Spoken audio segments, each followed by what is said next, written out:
I'm the Draw My Life Prison Wife. I'm the legally blind artist that is rapping and painting for justice, hoping, girl, hoping this year to see justice before all face to black. Yes, hit your girl Cadillac. Anyways, coming through today is December the 12th. I'm sorry, Gary. Oh, I'm all messed up. I'm sorry, I got that backwards. Today is December the 21st.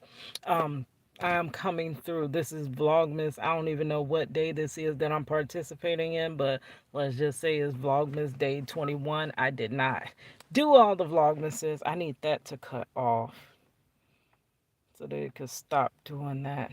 But I have another story, y'all. Y'all know how they tell me that wrongful convictions don't happen, girl. They say it all the time. I've been fighting my husband's wrongful conviction for 22 years almost.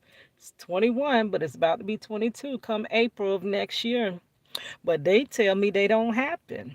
People don't just get arrested for things they didn't do. So this morning when I woke up, this was in my news feed, and I said, yes, when I get off, I have got to cover this story. So let's read this together. Okay, this is from Newsbreak. Boston mayor apologizes to men wrongfully arrested for a 1989 Merc. You know, I can't say that on YouTube, so we're going to call it a Merc. Okay, so let's go to the article. Oh, shoot. I don't have that. I don't have the app on my tablet. Where's the Okay, so it's not going to find it in Newsbreak, but there's other things. Okay. Is this a video or article?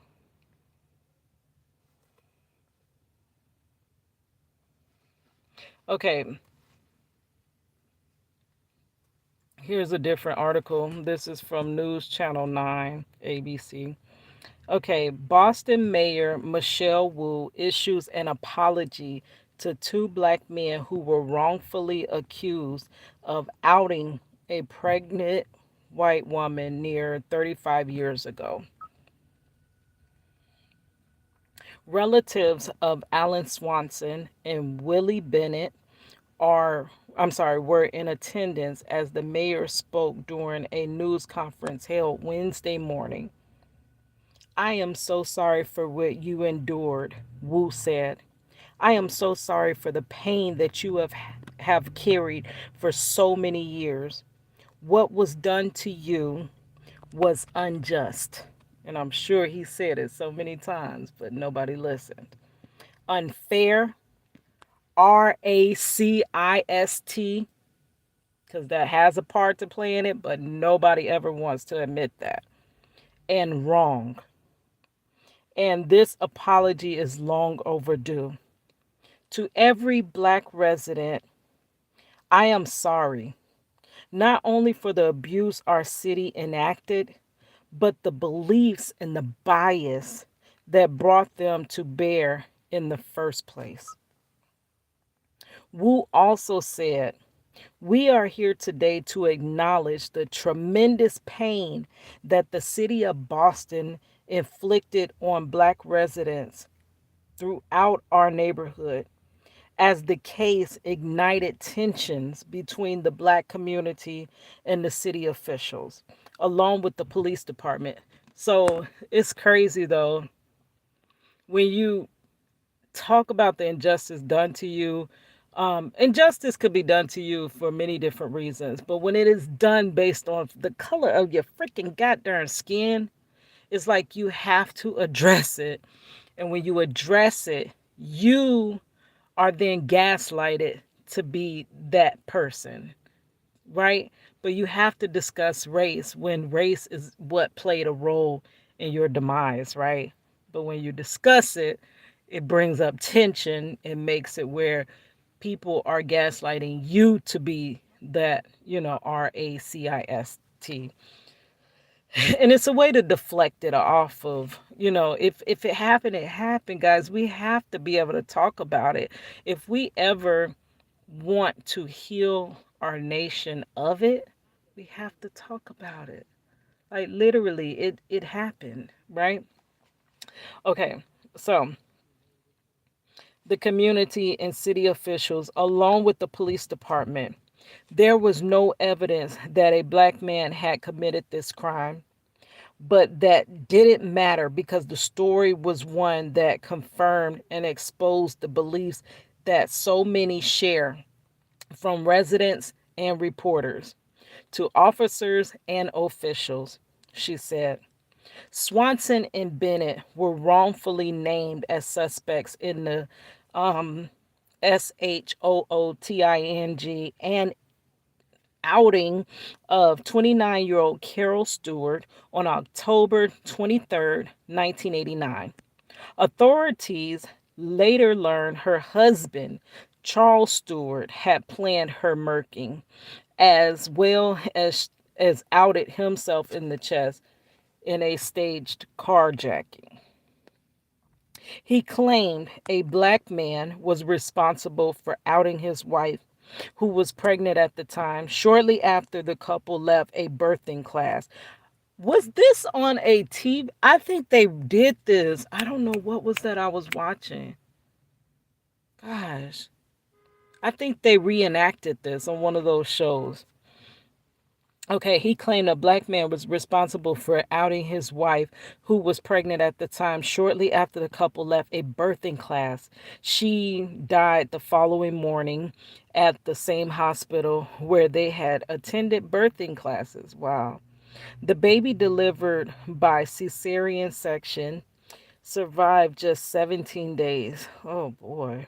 In response to the murking of Carol Stewart and her child, the and acting on a false RACIST claim, framing a black man for her death, the city launched a systematic campaign targeting black men in Mission Hill across our neighborhoods. Black fathers, black uncles, black brothers, black sons. If you were a parent or a child or a partner of or a friend, if you knew a love and loved a black man in Boston, you feared for his life. Charles Stewart survived the SHOOTING with his description of a black attacker, eventually sparking a widespread Boston police stop and frisk crackdown of black men in the neighborhood. Wow. Even as some investigators had already come to doubt his story. During the crackdown, police first arrested Swanson before ruling him out, and then took Bennett into custody. Stewart would later identify Bennett in late December, but by then Stewart's story had already begun to fall apart. Swanson and Bennett denied having any involvement in Carol Stewart's outing or demise. Charles Stewart's brother Matthew eventually confessed to helping him hide the GUN. William Bennett's nephew, Joy Bennett, accepted Wu's apology on behalf of his uncle and family. Wow, wait, are they?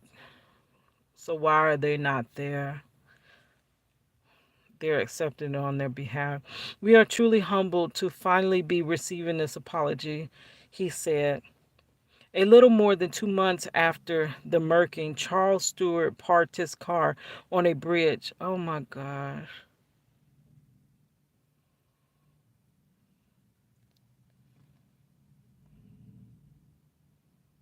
And jumped to his demise.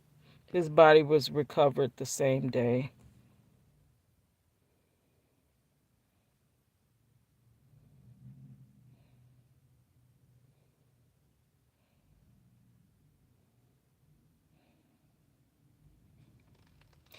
Okay, a little more than 2 months after the murking, Charles Stewart parked his car on a bridge. Okay, we did that.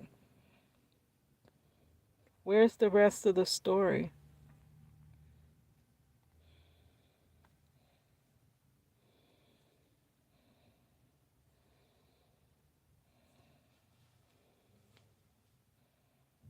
It now. Bennett, wrongfully accused in the 1989 Carol Stewart murking case, now 73, lives a private life and faces health challenges, withdrawing from the public eye in recent years. Willie Bennett, now 73, has withdrawn, it says it again, from public appearances and discussions regarding the 1989 murking case. He's reported in poor health and hasn't spoken publicly about the incident in recent years. Bennett's current whereabouts and activities remain private as he deals with health issues in the aftermath of the wrongful accusations. Okay, so they must have been released a while back, but now someone is just now apologizing. Here's a little clip. Let's see. You can't hear it though. That's crazy. They be destroying people's Charles lives. Stewart case. The case is back in the headlines with a Boston Globe series and an HBO documentary. 24 years ago, Charles Stewart told police that he, his wife Carol, and their unborn baby were shot by a black man. Carol and the baby died. During the manhunt, Alan Swanson and Willie Bennett were both publicly linked to the case, all based on a lie. Charles Stewart was the killer. Mayor Wu is expected to apologize for the city's wrongdoing and for the harm it did to Boston's black community. Why did it take so long though? Where's this apology coming from? Nowhere.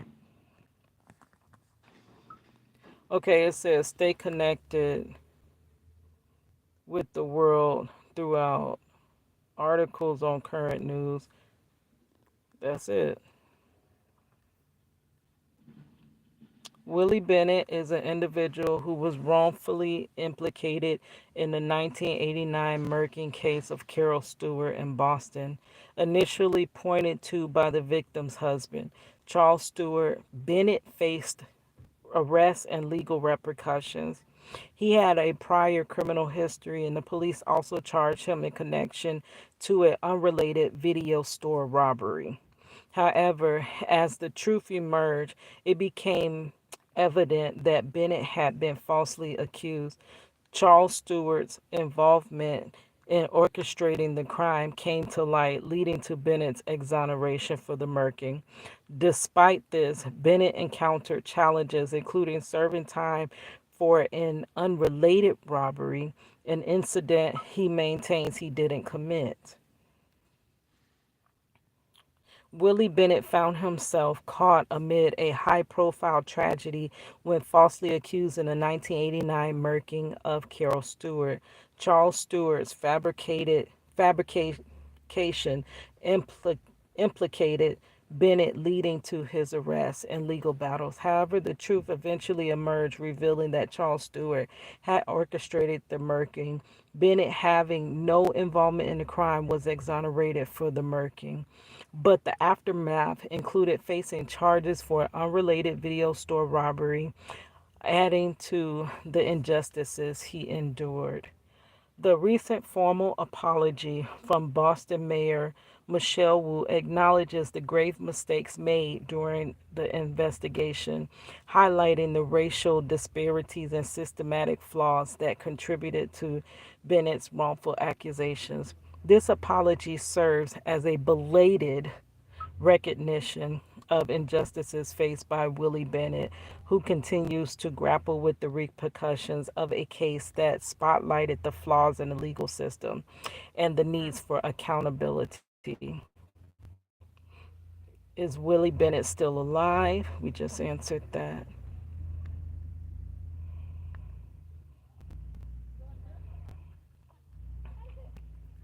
And that's it. So now this is a little bit more than just some flaws, because flaws implicate. So when did Willie Bennett? How long did Willie Bennett do in prison? Because this is my first time. I think I've seen this story. Let's Google that.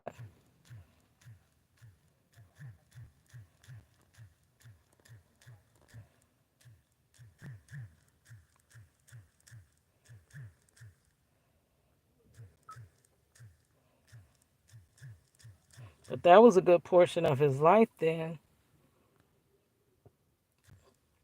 Almost half of his life spent in prison. Okay, he was in prison for 12 years for the video store robbery.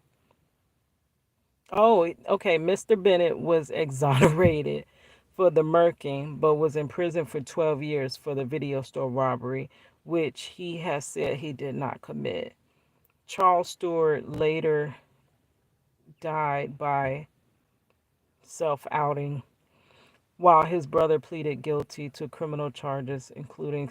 Okay, so this is. I need to do a little bit more research on this. But how did they convict him? Because if this was false, on what evidence did they convict him? That's why you need a little bit more than just the, oh, that's the person, than just the eyewitness. And y'all know I did that video about eyewitnesses being unreliable and basically the ways that wrongful convictions happen. And they happen quite often, because this is something that we don't care about. But I'm glad people are starting to talk about it. Dr. Phil talking about it, girl. Y'all already know when Dr. Phil talking about something, it maybe that brings some credibility to it that it's actually happening.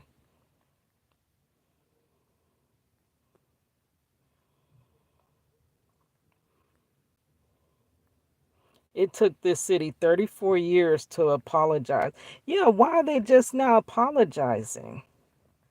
Like, I don't get this. I would think that he was just getting. It took this city 34 years to apologize for falsely arresting two black men.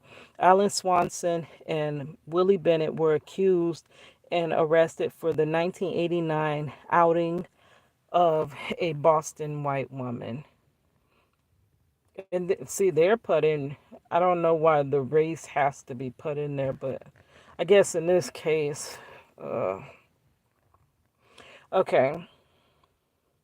William Bennett poses for a portrait during an interview at the state prison in Gardner, Massachusetts on November 24th, 1992. Bennett served a 12 to 25 year sentence for an armed robbery of a Brookline MA video store. He was the prime suspect in the murking of Carol Stewart before suspicion shifted to Carol's husband. But how much time did he do for Carol's husband? Whether we like it or not, the word of a of I'm sorry, whether we like it or not, the words of white people are powerful. Just look at Carol Stewart, a Boston area woman who was fatally outed in 1989.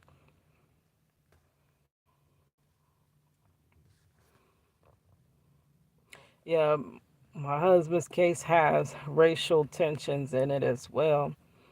Um, in the case, if y'all know the case, my husband basically took a ride from his cousin. His cousin already had two white men in the car with him, and his cousin was basically taking them to go, get themselves right to go to a dance that was about to start. On the way from the cousin taking the two guys to go get right, he seen his cousin Marcello, said, "Hey, do you want to ride?" Marcello jumps in the car. By him picking Marcello up so closely to the stop sign, he accidentally runs the stop sign. The police gets behind the car, tries to pull it. Now, when you hear that story, you're automatically going to assume that Marcello's cousin is black as well because Marcello's black. In all actuality, Marcello's cousin, though he is a black male, he is racially ambiguous, and you would more so think he was a white male. He looks closer to white than he looks black. So, approaching this scene, you have, and then the officers was a black female officer, a Hispanic male officer, and a white officer that wrote up the charges and everything, and basically conducted the whole everything. So you have the white officer let all three white individuals go. He let the two guys that were going to get right go, and he let Marcello's cousin, who is labeled black but is actually white and now is in custody as a white male. So now he's even labeling himself as a white male now. So in all actuality, the police let all three white suspects go because the two guys in the car should have been suspects rather than being victims. But the reason they were implicated as victims is because they were saying that, oh, Marcello tried to, rob us. And that was their way out of getting in trouble for being on their way to go get substances. You understand what I'm saying? They were trying to save their behinds. So they were told to write that he was robbing you of this amount. They had already wrote their sworn statements. Marcello was searched. Marcello did not have the amount of money that they wrote in their sworn statement, so it didn't align. The police gave those sworn statements back to the two guys and told them to rewrite it, cross it out, and write in how much Marcello was searched and found. Now, I know people don't want to include race, but it's so ironic that all three white men went home, never brought up on any charges, and only the one black man gets 40 years for a case that has no evidence, and it was written up by a white male officer. Now, you can tell me, and you can defend it tooth and nail, that race had no play in this. But look how it looks. It kind of looks bad. It really does look bad. You have no evidence. You have no fingerprints. You have no GSR. You have no weapon that you're charging him with. You let all three white men that was in the car go. You only arrested the one black man. You got rid of, you claim there was no surveillance, and you have people changing their statements. And you also, the officer, changed the scene of the crime. But there's nothing racial that has anything to do with this case. I mean, you can claim that, but we can see it. So it really, more than a claim, you can gaslight me to believe race had nothing to do with it. And I wish it didn't have nothing to do with it. But truth is, I honestly believe if Marcello was white and it had been rather than the ratio, rather than three white men and one black man in the car, had it been all four white men, it's a good possibility Marcello wouldn't be in prison now. They may have let all of them go. If he let all three white men go, he might have let all four white men go. But Marcello happened to not be white.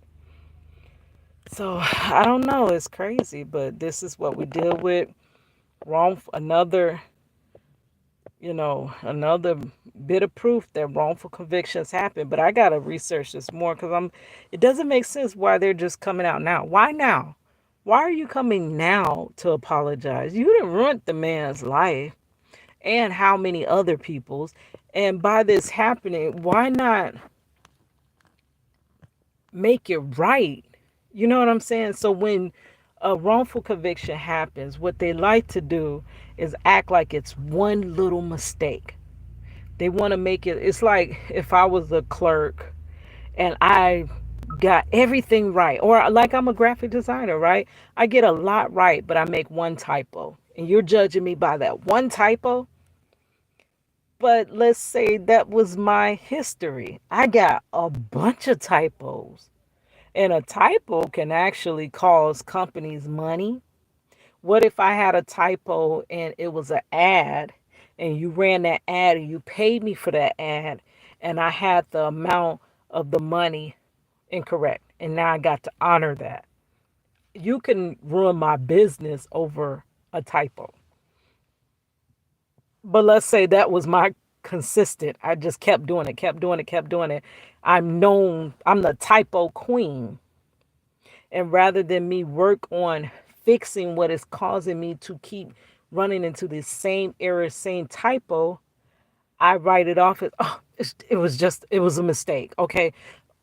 Don't, I mean, we get it right so many times. We got it wrong once. No, admit it. The only way we're going to fix things is once you admit it, then we have to address it. But don't act like this is a one off thing.